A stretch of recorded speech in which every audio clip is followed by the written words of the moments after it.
Cohen, 34 ans, parisien. Donc Nico, moi je suis de Nantes. Je me suis fait attraper par les deux Parisiens. Du coup j'ai rejoint le Light Club récemment. Vincent, 32 ans, parisien. C'est vrai qu'on était tous dans notre coin tout seuls pendant pas mal de temps. Quand même pas, on est tous les deux parisiens avec Cohen, on devait connaître le travail l'un de l'autre depuis 1 an ou 2. Mais sans un moment se dire on croise l'expérience ou autre. Lui il avait découvert la fumée, il voulait pas le montrer aux copains, donc il restait seul dans son coin de Ça a paranoïaque. commencé par des insultes en fait. C'est vrai. Et puis quand s'est vu, ça n'est pas venu aux mains, ça a été un grand coup de cœur artistique. Mais c'est parti d'un principe, et c'est vrai qu'il y a un vrai intérêt à bosser en commun, particulièrement sur le light painting, c'est qu'en fait, une photo tout seul, si je mets 4 minutes à la faire, mes noirs vont pas être respectés, mon modèle aura bougé, il y aura trop de lumière. Si on est 4, on met la photo 1 seule minute, tout est mieux, tout est résolu. Donc on peut vraiment obtenir à plusieurs ce qu'on peut pas avoir tout seul. Donc sinon, moi, si je pouvais faire tout seul du light painting aussi bien sans eux, je l'aurais déjà fait. Je me serais barré. Historiquement parlant, déjà, c'est un truc de tricheur.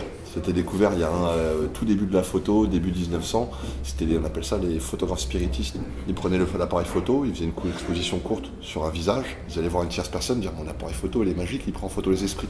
Surimprimer la photo et là-dessus, ça a duré pendant 10 ou 15 ans leur arnaque. Ils faisaient pareil avec les bougies et tout. Donc à la base, c'est un truc de faussaire. Ça n'a pas changé, un siècle plus tard. Et après, c'était appris de façon artistique par Picasso, qui est un photographe de life dans les années 50.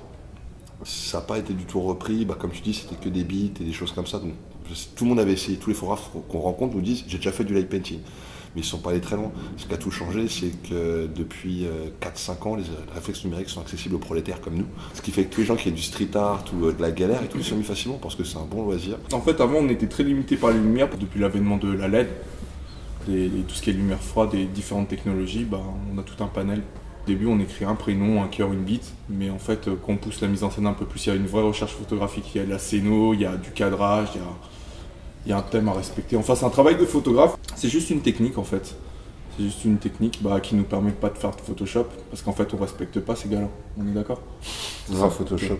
Moi qui suis peintre à la base, quand tu veux faire le portrait de quelqu'un, t'es parti pour 2 ou 3 mois. Paye ta galère, ça n'a aucun intérêt. Enfin, c'est trop long, tu vois, et ça ne correspond plus à l'heure de la photo. Faire un portrait ultra réaliste comme dans les années de la Renaissance, ça n'a aucun but. Faire ça en 2-3 minutes, c'est génial. Moi là-bas, c'était ça, c'est vraiment arrivé par hasard, mais j'avais connu le light painting par les précurseurs. Il y avait Marco, qui lui a vraiment fait le 93. Marco 93, qui a vraiment un super boulot, qui avait 10 ans d'avance. Il a commencé vraiment fin 90. Un calligraphe. Mais vraiment un calligraphe, et c'est lui qui a fait la passation entre le street art, enfin c'est lui qui vient du graffiti, qui s'est mis à ça. Julien Breton qui venait de la calligraphie vraiment, moi je suivais Marco depuis très longtemps en tant que graffeur, et Calam. Et c'est comme ça que j'ai découvert le light painting. Mais donc on a eu la chance, entre guillemets, en France d'avoir des vrais précurseurs, il y a 10-15 ans. Dans les autres pays européens, ça arrive un peu plus tard. Et puis ils ont vraiment fait des liens, quoi. Dire Marco, ce qu'il a fait sur la jonction street art photo, ça a été radical. Ouais, le passerelle, il l'a bien fait. Et pendant 5-6 ans, personne n'a osé. Tous les street artistes disaient mais c'est génial ce qu'il fait Marco, regarde ces trucs, ces calligraphies. Bon, on n'a pas tous le niveau à Marco, déjà pas mal qu'on essayé mais qu'on a arrêté. Et puis après le temps de passer, quoi. Moi ça a commencé sur une commande, j'avais jamais osé faire du light painting, parce qu'à la base je fais que de la peinture. Bon, puis en plus c'est vrai, pendant les premiers mois on me dit ouais tu fais comme Marco. En 2004-2005 c'est ce qu'on me disait, tu fais comme Marco. Moi c'est pas plus mal déjà, c'est plutôt flatteur. C'est un des pionniers. Surtout que Marco il est vachement agréable. Son esprit, vraiment on a l'impression qu'il sortait les graphes du mur en fait pour les mettre en lumière en fait finalement. Ouais, il gardait son même tracé, son même esthétique pour les mettre en lumière en fait. En gros les principes de base du light painting, il faut de l'ombre, ils font du noir. Et voilà. C'est pas toujours évident. Ça c'est la première règle, c'est l'obscurité totale. Plus c'est sombre, mieux c'est, parce qu'on va pas avoir de lumière indirecte qui va venir parasiter la photo. On joue avec le temps et en fait le noir il paralyse le temps. C'est là, c'est que si on a la lumière, le temps est plus paralysé, tu ne contrôles plus. Plus tu as la lumière dans la pièce, moins tu as de contrôle sur la luminosité. Plus tu dois t'accélérer et autres. Après c'est pas impossible de travailler à 22 et en pleine rue, mais tu as 20-30 secondes, c'est pas de quoi t'amuser. Plus tu es sombre, plus tu peux t'amuser, plus tu as de flexibilité sur la lumière et sur les effets spéciaux. La base en fait, voilà, pour débuter le light, c'est un appareil photo un type numérique, une télécommande à distance. Un trépied. Un trépied. Un bon trépied. Voilà, pour pouvoir stabiliser l'appareil photo, un bon tant qu'à faire parce que ça dure le temps d'une vie. Le temps d'une vie, c'est ça. Tu gardes une vie. C'est monsieur fin de phrase. Ouais. C'est moi qui fais les bacs, wesh. Voilà, mettre son appareil photo sur un trépied. Une télécommande pour le déclencher lorsqu'il est en mode bulle pour avoir un temps d'expo infini. Et ensuite, avec la moindre lampe, tout ce qui peut éclairer. Donc il y a les lampes, il y a les cierges magiques, les torches, n'importe quoi. En fait, il y a un côté très recherche et développement. C'est-à-dire que tout ce qui génère de la lumière peut nous intéresser. Voilà. Des tenues noires. Noires. Le plus sombre possible. Mais avec un petit peu de rose quand même. Et du rose. Ouais, c'est important, le rose. Donc là, pareil, qui prend les sur trépied, on se pose dans le noir. Donc là, la première partie, l'eye painting, on éclaire ce qui est réel. Donc dans ce sens-là. Le gobelet. Ah oui, le gobelet. Le gobelet, donc. Attends, non, c'est pas un verre, c'est un modèle sexy, ça. C'est un modèle sexy. D'accord. On éclaire le gobelet dans le sens de l'appareil. Ce qui fait qu'on fait faire ce mouvement-là et montrer ce qui est réel. Donc ça correspond à l'objet, le sol, qu'on peut aussi éclairer, le plafond, on peut aussi coloriser les choses. Si le verre il est blanc, on l'éclaire en bleu, il sera bleu, et ainsi de suite. Donc il y a toute cette partie-là qui est vachement importante. La seconde, c'est là où on travaille à contrario, on vient lighter dans l'objectif. Et donc là, dans ce cas-là, l'eye painting, enfin l'eye graph, donc l'autre à contrario. Face à l'objet. En général, on commence par le light painting parce que c'est ce qui est le plus mobile. Alors, le modèle peut bouger, le décor aussi. L'eye graph, on a plus le temps en fait de le faire. Par exemple, on va plutôt commencer par le visage, le petit décor qu'il y a autour, et après se consacrer au décor. Parce qu'on sait qu'il n'y a pas de chance que ça soit mobile. C'est ça la base. Après, on peut tout faire derrière. Après, c'est combien de temps on ouvre, à quel diaph, focal, je sais plus. Quel diaph, voilà. Focal, c'est le zoom, mais diaph. Ouais, c'est pareil, c'est l'ouverture. un F. Ouais. Après, les photos, en général, c'est 1 minute 30, 2 minutes. C'est parce que les modèles bougent. Donc rien que le petit appareil photo comme ça suffit. Après, souvent, ils sont bloqués au niveau du temps d'expo. On n'a pas forcément le mode bulle dessus, donc ils sont souvent limités à 30 secondes. Voilà. Une minute, ouais. Avec sur le mode ciel étoilé. Rien que là, déjà, pour les bases, on a le temps de s'amuser, quoi. Donc la base, c'est une bonne grosse lampe blanche pour le visage. Donc voilà, une lampe de style lampe torche LED. Là, c'est un de nos partenaires Spotlight en fait qui nous a fourni le matériel en fait sur lequel on se sert énormément. Ça, on va éclairer, par exemple, on va faire le painting avec ça de modèle. L'avantage de ces lampes-là, c'est qu'elles ont une focale, enfin un cercle au niveau du rond qui est hyper régulier entre le centre et l'extérieur. On n'a pas de différence Homogène. de lumière, c'est vraiment homogène. Donc pour faire un painting, par exemple, pour figer un modèle, on n'a pas de marque. Si on avait une lampe qui était trop puissante sur le centre, on aurait une marque, un point chaud sur le visage partout où on passe. L'avantage, c'est que c'est homogène. Voilà. Donc ça, c'est une des lampes qui va nous servir énormément pour faire tout ce qui est painting, imprimer le modèle. Après, il faut une lampe relativement puissante pour pouvoir passer assez vite, ça c'est important. Plus la lampe est faible, plus on va être obligé d'insister en fait. Et plus on insiste, plus on reste figé sur l'endroit, plus il y a de chances de mouvement. Mais l'intérêt, c'est que là, le flash, on peut le mettre en endroit où il ne serait pas possible de le mettre dans le champ de la photo. Il y aura un éclairage de studio, où est-ce que tu mets tes pieds de flash, c'est toujours un problème. Là, pour le coup, on n'a pas ce problème-là.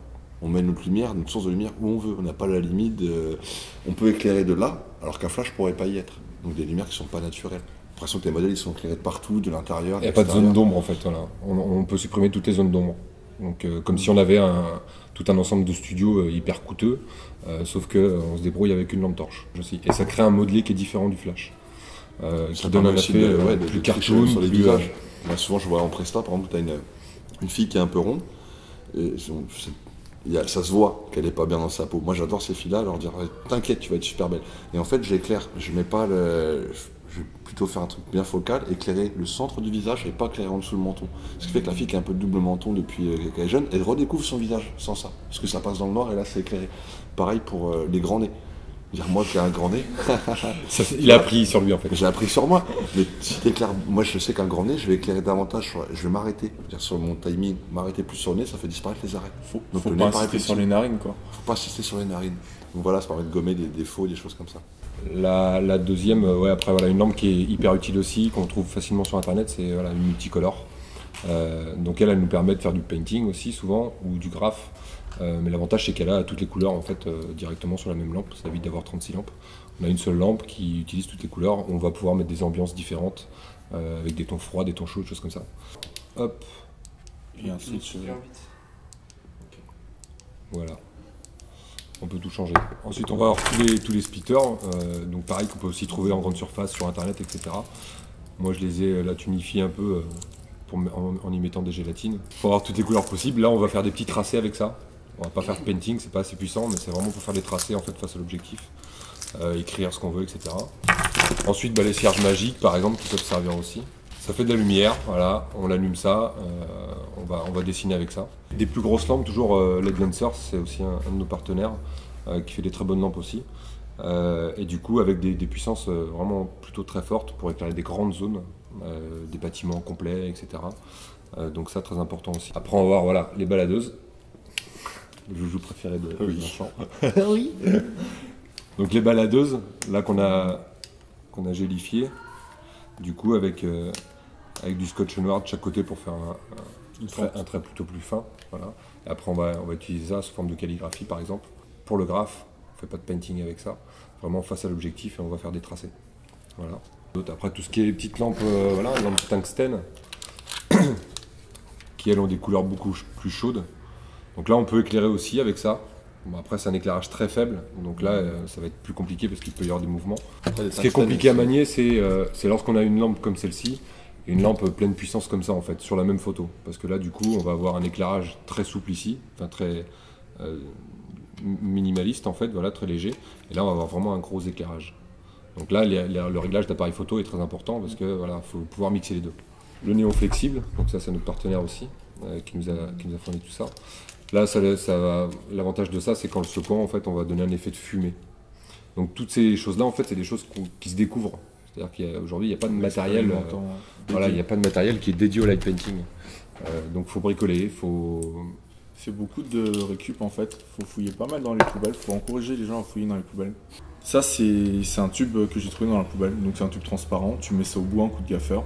Tu règles la focale et ça te fait un sabre laser. Bah pareil aussi pas sur la baladeuse, elle est un peu tunée. Tu peux toujours fabriquer en fait. Dès que tu as une base, tu peux rajouter des extensions. Là, il y a une lame. Ouais, puis on a personnifié, c'est comme les carrefours, les castos, c'est partout pareil en France. Tu as toujours les mêmes lampes. Tu sais quelle lampe, c'est là, je l'ai aussi, je la connais. Tu as envie de la mettre un peu pour toi, c'est pour ça que tu vas en occulter une partie ou changer la couleur. C'est un peu, on pourrait comparer ça à de la peinture en fait, où quand on fait une toile, on va avoir des pinceaux de taille différentes qui vont donner un rendu différent sur la peinture. Pour light painting, c'est la même chose en fait. Les lampes, c'est les pinceaux et on va les tunifier en fait en fonction de ce qu'on a besoin, ce qu'on recherche comme matière. Quand tu as un problème complexe, tu le découpes en plein de petits problèmes simples. Souvent, ça nous arrive par exemple sur des scènes très complexes où il y a beaucoup d'intervenants et beaucoup de lampes différentes, d'isoler chaque étape et de la rebosser en cycle jusqu'à ce qu'on ait un cycle. Par exemple, je vais mettre un coup de pochoir, lumineux. Je vais faire un test seul. Je dis à fait, admettons à 8, paf, un coup de flash, on va imprimer, donc on va savoir que l'exposition est nickel. On reprend une autre lampe, paf, et après on trouve la valeur médiane à toutes les lampes qu'on va utiliser par exemple. Après, c'est pas forcément dans l'appareil, c'est pas en changeant de diaph, parfois c'est juste en éclairant avec une lampe plus forte, en éclairant avec la même lampe mais plus doucement, ou alors plus près du modèle. Le timing, c'est par rapport à un même problème, on peut répondre différemment. En fait, ça revient du studio à régler l'intensité de son flash ça revient en fonction des diaphs, par mettre 2 diaphs de moins, ou on sait que cette lampe-là, elle fait 2 diaphs de moins que l'autre. C'était les gros problèmes qu'on a eu au départ de la collaboration, c'est qu'on bossait pas du tout pareil. Moi j'étais à 16 et lui bossait à 7.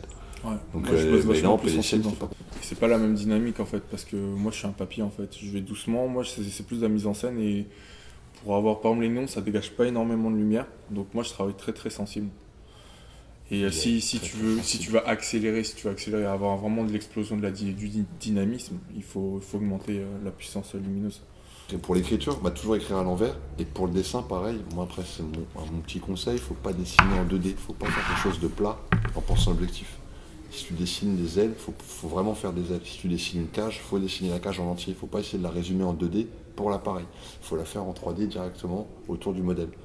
Sinon, on n'y arrive pas, c'est pas possible. Pas hésiter à tout lighter, tout, en fait, faut tout vraiment expérimenter, mais quand même bien se protéger, c'est important. Je pense. Le bon conseil, c'est pas de commencer par des gens, c'est complexe. Commencer par les statues, les objets. Des choses fixes. C'est là où on a vraiment le temps de réfléchir. Et puis c'est pareil, c'est un boulot d'autiste. Les 10 premières heures, il faut les passer seul avec l'appareil. Et moi, c'était mon bonsaï. J'éclairais mon bonsaï dans tous les sens, voir comment il prenait la lumière, comment ça marchait, ainsi de suite. Faut être pugnace. Éviter le feu, parce que même si c'est très joli, ça n'a pas du tout les mêmes critères, parce qu'on peut pas gérer là où ça éclaire. Donc dès qu'on allume du feu, ça va éclairer toute la pièce. Ce qui va te balancer des flous, c'est un modèle ou autre. La base, il faut vraiment commencer par des choses fixes. Voilà. Statue, peluche, tout ce qui peut être assez fun. Voilà, et commencer par ça, voir comment se pose la lumière, apprendre à régler son appareil, apprendre à manipuler ses lampes aussi, très important, en fonction de leur puissance, etc. Et là, au moins, on est tranquille chez soi au chaud, on peut faire ça l'hiver sans problème.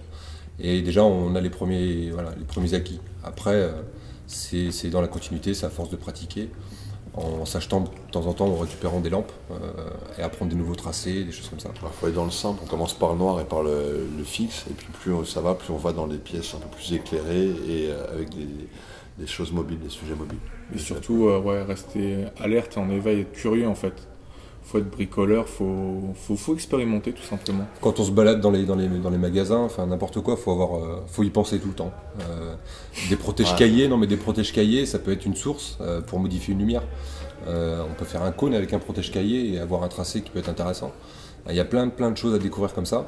Il faut juste être curieux, hyper curieux. Ouais, puis trouver des façons de faire. Enfin, moi, par exemple, je sais qu'il faut pas lancer l'appareil et après réfléchir à ce qu'on va faire. C'est tout d'abord, tout paramétrer. Moi, je passe un truc bête.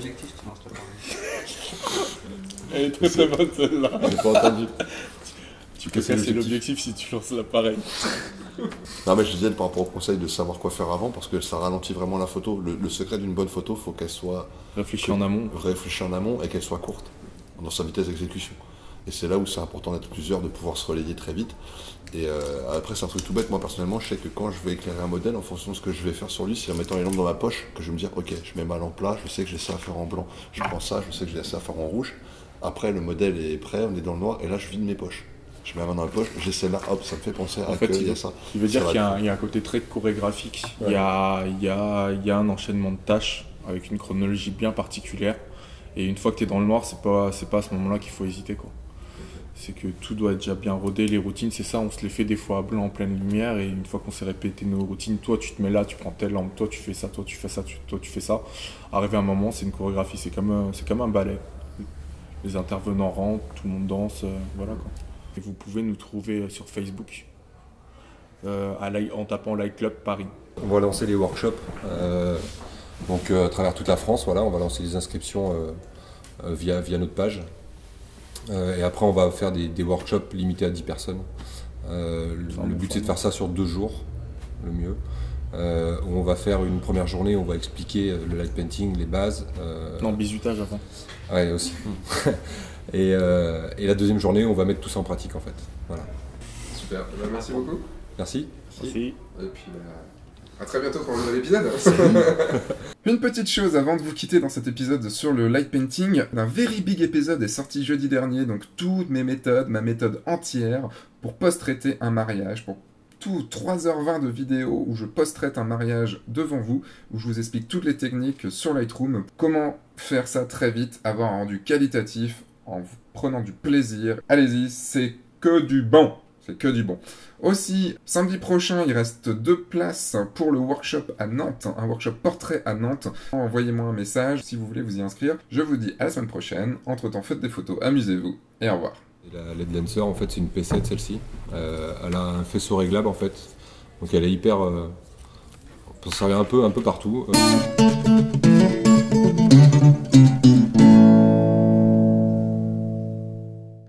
Et quand on me demandait si je m'exprimais dans mes photos, je disais mais bien sûr, mais c'est pas ma tristesse qui est là, c'est la tristesse. Ça pourrait être la vôtre. Il s'agit pas de me montrer moi, sinon ça a aucun intérêt. Cependant, bien sûr, quand tu crées, tu mets de toi dans tes